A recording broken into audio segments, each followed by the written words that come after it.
Hello everyone, welcome back. आज हम 14 जून 2026 के 7 इंपॉर्टेंट करंट अफेयर्स को एग्जाम ओरिएंटेड तरीके से समझेंगे। मैं सिर्फ न्यूज़ नहीं बताऊंगा बल्कि उसके इंपॉर्टेंट एग्जाम पॉइंट्स भी बताऊंगा, तो वीडियो को एंड तक जरूर देखिए। सबसे पहले बात करते हैं G7 समिट की। प्राइम मिनिस्टर नरेंद्र मोदी ने कहा है कि भारत G7 समिट में ग्लोबल साउथ की आवाज उठाएगा। अब एग्जाम के लिए समझिए, ग्लोबल साउथ का मतलब उन डेवलपिंग कंट्रीज से है जो एशिया, अफ्रीका और लैटिन अमेरिका में स्थित है और जिन्हें डेवलपमेंट से जुड़ी कई चुनौतियों का सामना करना पड़ता है। G7 में 7 डेवलप्ड कंट्रीज शामिल हैं: Canada, France, Germany, Italy, Japan, United Kingdom और United States. Exam point: G7 में इंडिया मेंबर नहीं है, लेकिन कई बार स्पेशल इनवाइटी के रूप में शामिल होता है। अब बात करते हैं इन्फ्लेशन की। मई 2026 में भारत की रिटेल इन्फ्लेशन 3.39% रिकॉर्ड की गई है। इन्फ्लेशन का सीधा मतलब है चीजों की कीमत बढ़ना। अगर आज आप 100 रुपए में जो सामान खरीद रहे हैं वही कुछ समय बाद 110 रुपए में मिले तो इसे इन्फ्लेशन कहते हैं। एग्जाम पॉइंट: आरबीआई का इन्फ्लेशन टारगेट 4% है और टॉलरेंस रेंज 2% से 6% तक है। ये क्वेश्चन एग्जाम्स में बहुत बार पूछा जाता है। अब आते हैं एजुकेशन सेक्टर की एक इंपॉर्टेंट न्यूज पर। नेशनल टेस्टिंग एजेंसी यानी एनटीए ने परीक्षा कर्मयोगी नाम का ट्रेनिंग प्रोग्राम लॉन्च किया है। इसका उद्देश्य एग्जाम ऑफिशियल्स को ट्रेनिंग देना है ताकि एग्जामिनेशंस और ज्यादा ट्रांसपेरेंट और फेयर हो सके। इस प्रोग्राम में ऑनलाइन मॉड्यूल्स और सर्टिफिकेशन भी दिया जाएगा। एग्जाम पॉइंट: एनटीए ही नीट, CUET और JEE मेन जैसे बड़े एग्जाम्स कंडक्ट करता है। चौथी करंट अफेयर है army chief appointment.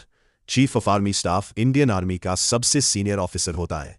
Army chief सेना की ऑपरेशनल रेडीनेस, मिलिट्री प्लानिंग और नेशनल सिक्योरिटी से जुड़े महत्वपूर्ण निर्णय लेता है।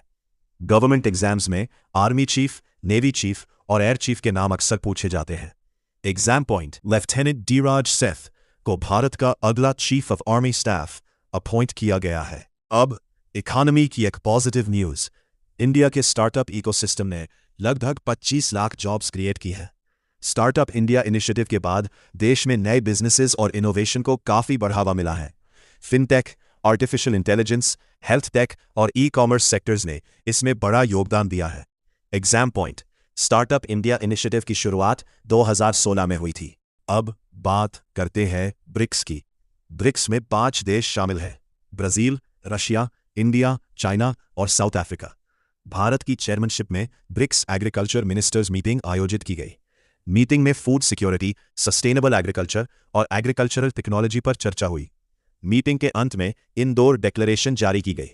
एग्जाम पॉइंट: ब्रिक्स दुनिया के सबसे इंपॉर्टेंट इकोनॉमिक ग्रुप्स में से एक माना जाता है। आज की आखिरी और बहुत important current affair.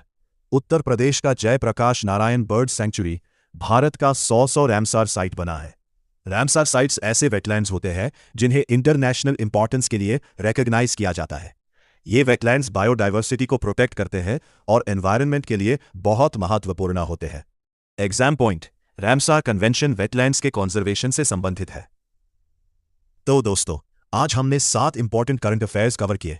G7 summit, inflation 3.93%, परीक्षा Karmayogi, army chief appointment, startup ecosystem, BRICS meeting, 800th Ramsar site.